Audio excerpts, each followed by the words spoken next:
be seated, dear friends. దయచేసి కూర్చోండి.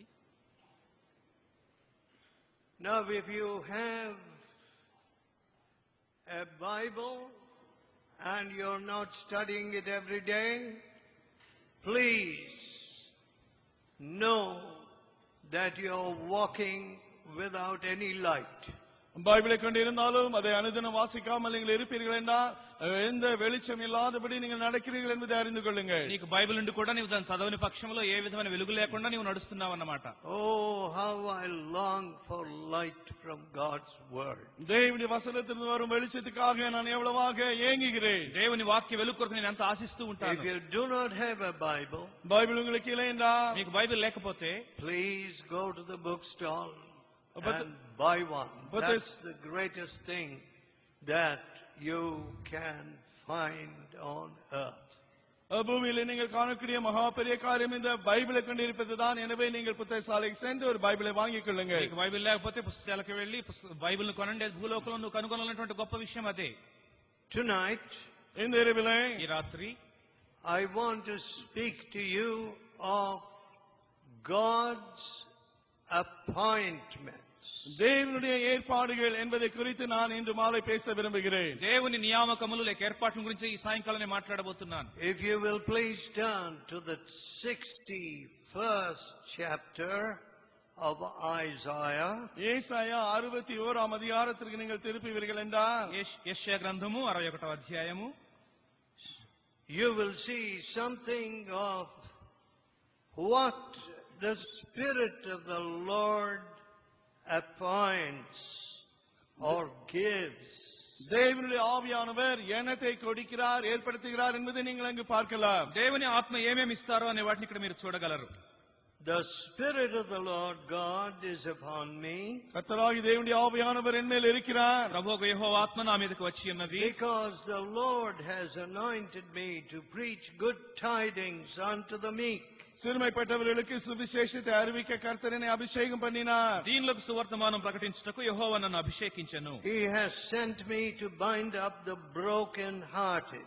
இருதயம் நொறுங்குண்டவர்களுக்கு காயம் கட்டுதலையோ, నలిగిన హృదయం గల వారిని దృఢపరచుటకును, to proclaim liberty to the captives. சிறைப்பட்டவர்களுக்கு விடுதலையோ, బంధింపడిన వారికి విముక్తిని And ప్రకటించుటకు, the opening of the prison to them that are bound. கட்டுண்டவர்களுக்கு கட்ட விழுத்தலை கூறவும், చెరలో ఉన్న వారికి విడుదలను, To proclaim the acceptable year of the Lord and the day of vengeance of our God. கர்த்தருடைய அனுக்கிரக வருஷத்தையும் நம்முடைய தேவ நீதியை சரிக்கட்டும் நாளையும் கூறவும், యెహోవా హితవత్సరమును మన దేవుని ప్రతిదాన దినమును ప్రకటించుటకును, To comfort all that mourn. துயரப்பட்ட அனைவருக்கும் ஆறுதல் செய்யவும். దుఃఖాక్రాంతులందరినీ ఓదార్చుటకును. The third verse. மூன்றாம் வசனம், 3వ వచనము, To appoint unto them that mourn in Zion, to give unto them beauty for ashes.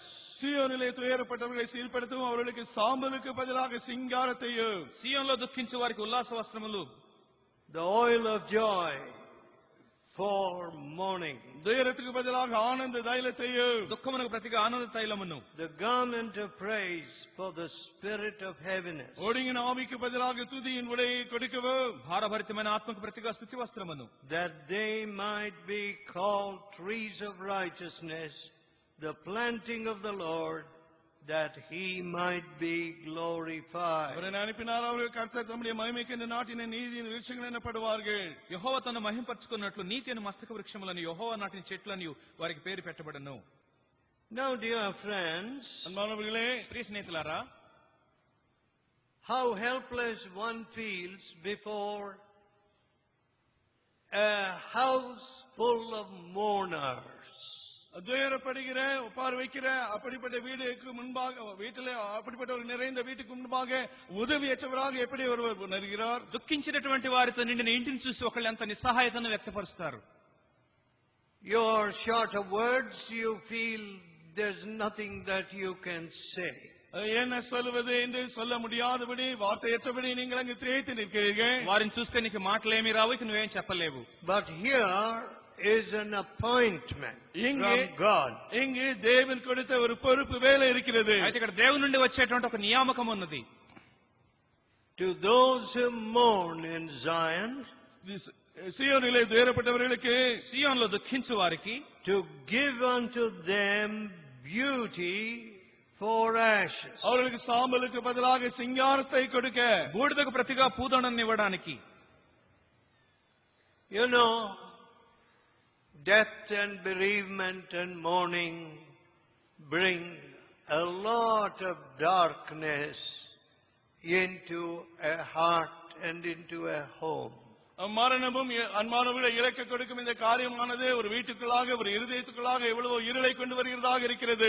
మరణము వియోగము అనేటటువంటి ఒక ఇంట్లోనికి ఎంతో దుఃఖాన్ని విచారణ తీసుకొస్తవి. And it leaves you with a feeling that there is no way by which that gap or that sorrow can somehow be reversed. அந்த இழப்பை திருப்பிக் கொள்ள முடியாத அப்படிப்பட்ட ஒரு உணர்வு தான் உங்களுக்கு அப்பொழுது வருகிறது. ఆ లోటు పోడ్చడం కానీ ఆ దుఃఖానికి విరుగుడు కానీ నీ దగ్గర లేదని తలుస్తావు. You know, we don't like to go to the house of mourning. We would rather go to the house of feasting. நாம் விருந்து வீட்டுக்கு செல்வோமே தவிர துயரப்படைகளுடைய வீட்டுக்கு செல்ல மாட்டோம். దుఃఖించే ఇంటికి బదులుగా భోజనం వండే ఇంటికి వెళ్ళడానికి మనం ఇష్టపడతాము. కానీ when you go to a house of mourning, துயரப்படுகிறவர்களே அந்த வீட்டுக்கு நீங்கள் செல்லும் பொழுது, దుఃఖించి ఇంటికి నీ వెళ్ళినప్పుడు there are some enduring lessons to learn. நீங்கள் கற்றுக்கொள்ள வேண்டிய நிலைத்திருக்கும் சில பாடங்கள் அங்கு உண்டு. నువ్వు నేర్చుకోవడానికి నిలిచి ఉండే పాఠాలు అక్కడ ఉంటాయి. Some deep lessons. சில ஆழமான பாடங்கள், లోతైన పాఠాలు. Lessons that will enlighten you.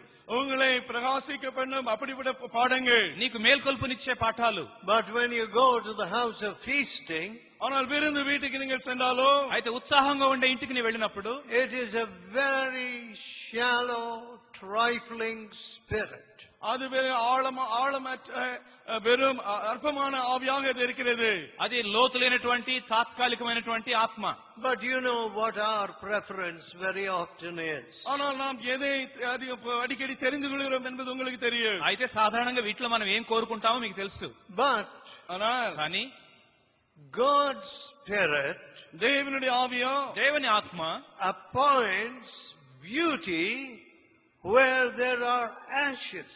Ashes symbolize total destruction.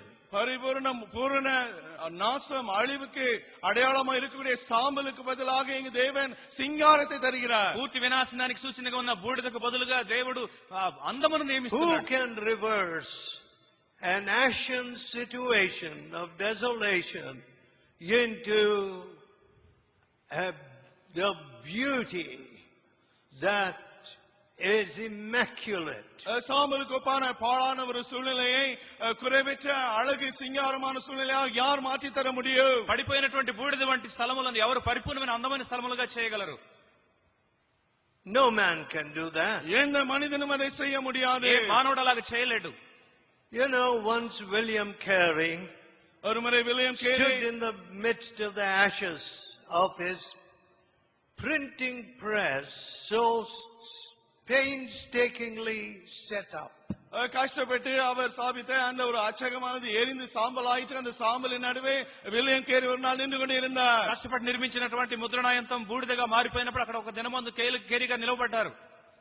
And as he surveyed the ashes, அந்த சாம்பலை to which years of valuable work and manuscripts of the Bible had been reduced, அநேக வருடங்களாக கஷ்டப்பட்டு உழைத்து பைபிளை கையினால எழுதி வைத்த அந்த ஓலைகள் எல்லாம் எரிந்து சாம்பலான அந்த காட்சியை அவர் பார்த்த பொழுது, కష్టపడి తయారు చేసినటువంటి బైబిల్ రాత ప్రతులు ఆ శ్రమంతా కూడా అక్కడ బూడిదైపోవటాన్ని తాను చూచినప్పుడు, what did